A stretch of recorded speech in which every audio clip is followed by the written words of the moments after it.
আপনি জানেন কি? এমন একটি কাজ আছে যা আল্লাহ বান্দার প্রথম হিসাব নেবেন। আর সেটা হল নামাজ।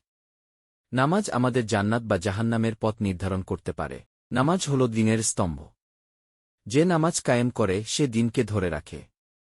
আর যে তা ছেড়ে দেয় সে ধ্বংসের পথে পা বাড়ায়। নামাজ হচ্ছে আল্লাহর সঙ্গে সংযোগের সেতুবন্ধন। নবীজি সাল্লাল্লাহু আলাইহি ওয়াসাল্লাম বলেন, যে নামাজ ছেড়ে দেয় সে কুফরের সীমানায় চলে যায়।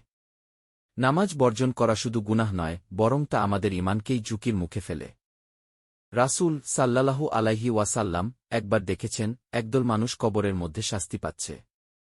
কারণ ছিল, তারা জীবনে নামাজ ছেড়ে দিয়েছিল। মৃত্যুর পর তাদের কবর আগুনে পরিণত হয়। জানেন সাকার নামক জাহান্নাম কার জন্য?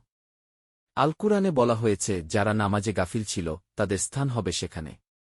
ভয়াবহ নির্যাতনপূর্ণ এক পরিণতি। আল্লাহ বলেন, দুঃখ তাদের জন্য যারা নামাজে গাফিল। সূরা মাউন। এই সতর্কবার্তা আমাদের চোখে আঙুল দিয়ে দেখিয়ে দেয়, নামাজ ছাড়া রক্ষা নেই। ভাই ও বোনেরা, এখনও সময় আছে।